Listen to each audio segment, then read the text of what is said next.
High বন্ধুরা, আজ আমরা এসেছি নদীর পাড়। নদীর পাড় সব বন্ধুরা মিলে আমরা একটা ছোটোখাটো পিকনিকের আয়োজন করেছি। আমরা নিজেরাই রান্নাবান্না করে নিজেরাই খাওয়া দাওয়া করবো। বিশাল এক নদী, ওই নদীর পাড়ে আমরা সবাই এখানে এসেছি। সব বন্ধুরা নিজেরাই রান্নাবান্নার কাজ অলরেডি শুরু হয়ে গিয়েছে। দেখতে পাচ্ছেন এখানে পেঁয়াজ কাটা চলতেছে।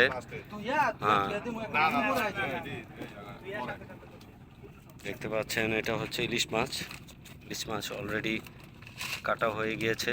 আমাদের গরুর মাংস পিছনে হচ্ছে, সাথে মুরগিও আছে। প্রাণচিনি গুঁড়া চাল দিয়ে আমাদের। আরে চুলাটা ধরস না, এটা কি পোলার চাল নাকি?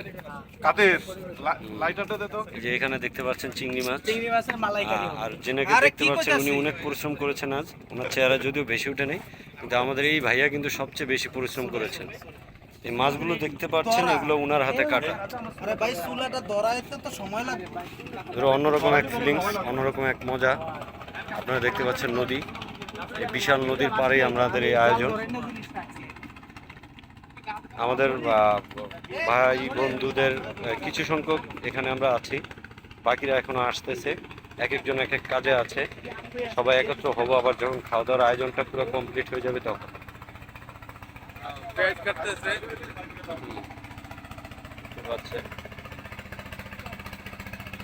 খুবই সুন্দর একটি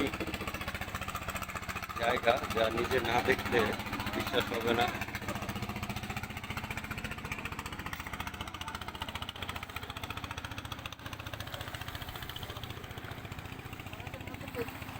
পরবর্তী ভিডিওতে আবার সম্পূর্ণ কিছু আমরা দেখানোর চেষ্টা করব।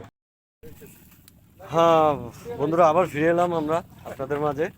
আমাদের যেই জাকির ভাইয়ের কথা একটু আগে বললাম, যিনি ইলিশ মাছ নিজের হাতে কেটেছেন, উনি কিন্তু সব কাজে পারদর্শী। দেখতে পাচ্ছেন এখন আবার উনি নিজে যে বড় বড় চিংড়ি মাছ সেটা বাজার কাজ চলতেছে। উনাকে মোবাইলের আলো দিয়ে হেল্প করো তোমরা। উনি আজকে যদিও লাল গেঞ্জি পরেছে, তাও আবার পোলারের গেঞ্জি, সম্ভবত এটা উনি ফ্রি পেয়েছেন।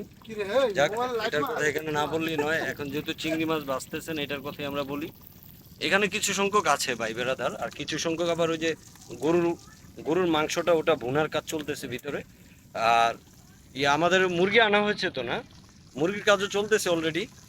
এইখানে আমরা কিছু সংখ্যক মানুষ, আর আমাদের আরেকজন যে পেঁয়াজ আজকে কাটতে বসেছেন, ওনার পেঁয়াজ কাটা আজকে রাতে শেষ হবে কি না সেটা আমরা জানি না অবশ্য, কিন্তু উনি করতেছেন, তারপরে চালিয়ে যাচ্ছেন, দেখা যাক কি হয়। যাই হোক, আমাদের কিন্তু আয়োজন মোটামুটি অনেকটাই এগিয়ে চলছে, খুবই দ্রুত 4G গতিতে এগিয়ে চলছে। সব ভাই বেড়াদাররা নিজেরা আমরাই। আমার এই ভাইয়া তো পরিশ্রম করতে করতে জীবনটা বেদনা হয়ে গিয়েছে। ঠিক আছে, আমিও একটু আপনাদের মাঝে আসলাম, তো আমরা আবার আপনাদের সাথে থাকার চেষ্টা করব।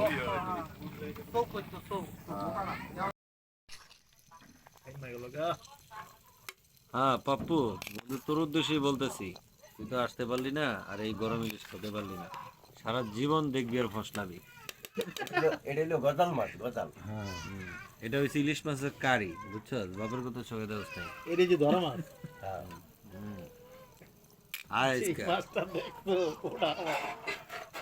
এই সেই প্লেয়ার পাপ্পু, দেখ চিনোস কিনা।